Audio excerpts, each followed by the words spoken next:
Sir ಈಗ ಇದು link ಕೆನಾಲಿಗೆ ಸಂಬಂಧಪಟ್ಟಂಗೆ ಒಂದು ಹೇಳಿಕೆನ ಮಾಡಿದ್ರಿ.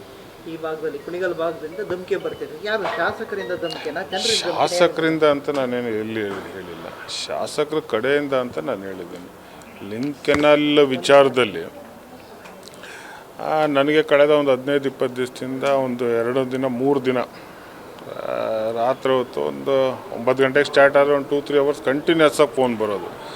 ನಾನು ಏನು ಕಂಟಿನ್ಯೂಸ್ ಒಂದು ಸಲ ಬಂದರೆ ಎತ್ತಲ್ಲ, 2-3 ಸಲ ಒಂದೇ ನಂಬರ್ ಬಂದು ರಿಸೀವ್ ಮಾಡಿದಾಗ, ಏನು ನಾನು ನಿನಗೆ ಗ್ರಾಮ ಪಂಚಾಯತಿ ಸದಸ್ಯ, ನಾನು ನಿನ್ಗೆ ಓಟ್ ಹಾಕಿದ್ದೀನಿ, ನೀನು ನಿಮ್ಮಪ್ಪ ಏನು ಲಿಂಕನಲ್ಲಿ ನಿಲ್ಲಿಸ್ತೀರ, ನೀವು ತಾಕತ್ತಿದ್ರೆ ಕುಣಿಗಲ್ಲಿಗೆ ಬನ್ನಿ ಅಂತ ಈ ಥರ ಒಂದು 2-3 ದಿನ ನನಗೇನೇ ಧಮಕಿ ಹಾಕಿದ್ರು.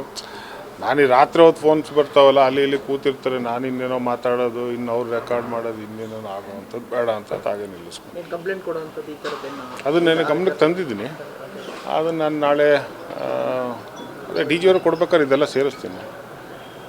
ಸರ್ ಈಗ ಪ್ರಭಾವಿ ಸಚಿವರಿದ್ದೀರಿ, ಎಲ್ಲ ಇದ್ದಾರೆ, ಈ ರೀತಿಯಾಗಿ ಪ್ರಭಾವಿಗಳಿಗೆ ಆಗಿದ್ರೆ ಸಣ್ಣವ್ರ ಕಥೆ ಏನು ಸರ್? ಪಕ್ಷದಲ್ಲಿರುವಂತಹ ಸಚಿವರಿಗೆ ಆದರೆ ಶಾಸಕರ ಕಥೆಗಳು ಏನು ಅಂತ? ಅಲ್ಲ, ಹಿರಿಯ ಸಚಿವರ ಮೇಲಿಂತ ಅಂತ ಆದಮೇಲೆ ಈ ಸಣ್ಣ ಪುಟ್ಟ ಶಾಸಕರುಗಳು ಯಾವುದೇ ಪಕ್ಷದಲ್ಲಾದರೂ ಬಿಡೋಕ್ಕಾಗುತ್ತಾ? ಈಗ ಯಾರ್ಯಾರ ಮೇಲೇನೆಲ್ಲ ಈ ಹನಿ ಟ್ರ್ಯಾಪ್ಗಳು ರೆಕಾರ್ಡಿಂಗ್ ಆಗಿರೋವಂಥದ್ದು ಭಾಳ ಜನ ಕೋರ್ಟಲ್ಲಿ ಸ್ಟೇ ತಂದರು. ಅದು ನಿಮಗೂ ಗೊತ್ತೇ ಇದೆ. ಬಾಂಬೆ ಬಾಯ್ಸ್ ಅಂತ ನೀವೆಲ್ಲ ಏನು ಕರೆದ್ರೆ ಅವರೆಲ್ಲ ಕೋರ್ಟಲ್ಲಿ ಸ್ಟೇ ತಂದರು. ರಮೇಶ್ ಜಾರಕಿಹೊಳಿ ಅವ್ರ ಮೇಲೆ ಆಯಿತು. ಸೊ ಈಗ ಭಾಳ ಜನದ ಮೇಲೆ ಅವ್ರನ್ನ ವೈಯಕ್ತಿಕವಾಗಿ ರಾಜಕೀಯದಲ್ಲಿ ಏನೂ ಮಾಡೋಕ್ಕಾಗ್ದಲ್ಲೇ ಇದ್ದರೆ ಈ ಥರದಲ್ಲಿ ಅವ್ರನ್ನ ಕುಗ್ಗಿಸ್ಬೇಕು ಅಂತ ನಡೀತಾ ಇರುವಂಥದ್ದು ನೀವೆಲ್ಲ ನೋಡಿದ್ವಿ. ಅದೇನು ಬರೀ ಕಾಂಗ್ರೆಸ್ ಪಕ್ಷ ಅಂತಲ್ಲ, ಬೇರೆ ಪಕ್ಷದವ್ರ ಮೇಲೂ ಆಗಿದೆ. ಸೊ ಅದರಿಂದ ಇದು ಅಂತ್ಯ ಆಗಬೇಕು ಅಂತ ಅಷ್ಟೇ. ಈಗ ರಾಜಕೀಯದ ಷಡ್ಯಂತ್ರದಲ್ಲಿ ಹನಿ ಟ್ರ್ಯಾಪು ಒಂದು ಭಾಗ ಆಗೋಯ್ತಾ ಇತ್ತೀಚಿನ ದಿನಗಳಲ್ಲಿ ರಾಜಕೀಯದಲ್ಲಿ ಅವ್ರು ತುಳಿಯೋದಕ್ಕೆ? ಅಲ್ಲ, ತುಳಿಯೋದಕ್ಕೆ ಹನಿ ಟ್ರ್ಯಾಪು ಭಾಗ ಅನ್ನೋದಕ್ಕಿಂತ ಹನಿ ಟ್ರ್ಯಾಪ್ ಯಾಕೆ ಮಾಡ್ತಾ ಇದ್ದಾರೆ ಅನ್ನೋದು ಬೇಕು, ಹೌದಲ್ಲ? ಸೊ ಹನಿ ಟ್ರ್ಯಾಪ್ ಏನಕ್ಕೆ ಮಾಡ್ತಾ ಇದ್ದಾರೆ ಅನ್ನೋದು ಬೇಕು. ಇರ್ಬೋದು, ನೀವು ಹೇಳೋ ಮಾತನ್ನು ಇರ್ಬೋದು, ಬಟ್ ಆದರೆ ನಿಲ್ಬೇಕಷ್ಟೇ. ಸರ್, ಡಿ ಕೆ ಶಿವಕುಮಾರ್ ಒಂದು ಮಾತು ಹೇಳ್ತಾರೆ, ನಾವು ಹಲೋ ಅಂದರೆ ಮಾತ್ರ ಆ ಕಡೆಯಿಂದ ಹಲೋ ಅನ್ನೋದು. ನಾನು ಕೇಳಿಸ್ಕೊಂಡೆ. ಈಗ ಭಾಳ ಹಿರಿಯರಿದ್ದಾರೆ, ನಾನು ಏನು ಹೇಳಿದ್ರು ಕಷ್ಟ ಆಗುತ್ತೆ. ಈಗ ಹಲೋ ಅಂತ ಅಂದಮೇಲೆ ಈಗ ನಾನು ನಿಮ್ಗೆ ಫೋನ್ ಮಾಡಿದಾಗ ನೀವು ಹಲೋ ಅಂದಾಗ ಏನಂತೀರಿ? ನಾನು ಯಾರೋ ಲೇಡಿ ಮಾಡ್ತಾರೆ, ಇನ್ನೊಬ್ರು ಮಾಡಿದೆ. ಸಹಜವಾಗಿ ಈಗ ಒಂದು ಫೋನ್ ಕಾಲ್ ಇನ್ನೊಂದು ಫೋನ್ ಕಾಲ್ ಬಂದಾಗ ನೀನು ಹಲೋ ಅಂತ ಹೇಳಬೇಕು ಅಥವಾ ಬೇರೆ ಏನು ಹೇಳ್ತೀರಿ? ಅಲ್ಲ, ಎರಡು ಕಡೆಯೂ ರೆಸ್ಪಾಂಡ್ ಆಗಿದೆ ಅನ್ನೋ ಹ್ಯಾಂಗಲಲ್ಲಿ ಹೇಳಿದ್ರು. ಅದು ಅವ್ರನ್ನೇ ಕೇಳಬೇಕಪ್ಪ.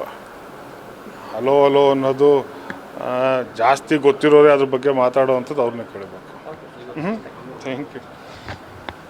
ಮಾಜಿ ಶಾಸಕರು 222 ಜನ 22 ಜನ ಹನಿ ಟ್ರ್ಯಾಪಲ್ಲಿ ಇದ್ದಾರೆ. ಅವರು ಆಗೋರು ಅಂತ ಅವರಾಗಿದ್ದಾರೆ. ಮತ್ತೆ ಅದರಲ್ಲಿ ಅಲ್ಲಪ್ಪ 220 ಡಾಕ್ಟರ್ ರಂಗನಾಥ್ ಬಿಟ್ಟು, ಅಂದರೆ ಕುಣಿಗಲ್ ಶಾಸಕ ರಂಗನಾಥ್ ಮತ್ತೆ ಬಾಲಕೃಷ್ಣ ಬಿಟ್ಟು ಇನ್ನೆಲ್ಲರೂ ಬಹುತೇಕ ಇರೋ ಪ್ರೆಸೆಂಟ್ ಅಲ್ಲ, ಅಥವಾ ಮಾಗಡಿ ಮಂಜುನು ಆಗಿದ್ರಂತ. ಹೌದೌದು, ಅವರು ಆಗಿದ್ರು. ಆಗಿಲ್ಲ, ಆದರೆ ಆ ಥರ ಆಗಿದ್ದಾರೆ ಅಂತ ಅವ್ರು ಹೇಳಿದ್ದಾರೆ. ಏನಪ್ಪ ಅದು ಯಾವ ರೀತಿ ಹೇಳಿದ್ರು? ಅದ್ಯಾಕೆ ಬಾಲಕೃಷ್ಣ ಮತ್ತು ರಂಗನಾಥ್ನ ಬಿಟ್ಟಿದ್ದಾರೆ? 224ರಲ್ಲಿ ಏನಾರ ಪ್ರೊಡ್ಯೂಸರ್ ಡೈರೆಕ್ಟರ್ಗಳ? ಅಲ್ಲಪ್ಪ, 224 ಶಾಸಕರು ಅಂದರೆ 224 ಜನ ಹೇಳು. 222 ಇವರಿಬ್ಬರನ್ನ ಅವರಿಬ್ಬರು ಆಯ್ತು. ಅದೇನೇ ಇರಲಿ, ಅದೇನೇ ಆಪ್ತರಿದ್ರೂ ಈಗ ಅದು ಯಾವ ರೀತಿ ಮಾಜಿ ಶಾಸಕರು ಹೇಳಿದ್ದಾರೆ ಗೊತ್ತಿಲ್ಲ. ಸೊ ಅದರಿಂದ ಅದನ್ನು ನೀವು ಅವ್ರ ಹತ್ರನೇ ಕೇಳ್ಕೊಳ್ಳಿ. ಈಗೇನು ನಮ್ಮ ಮೇಲೆ ಆಗ್ತಾ ಇರೋವಂಥದ್ದನ್ನು ಮಾತನ್ನು ನಾನು ಮುಖ್ಯಮಂತ್ರಿಗಳ ಗಮನಕ್ಕೆ ತಂದಿದ್ದೀನಿ. ಅದನ್ನು ನಾನು ಡಿ ಜಿ ಅವ್ರಿಗೆ ಕಂಪ್ಲೇಂಟನ್ನು ರೈಸ್ ಮಾಡ್ತೀನಿ.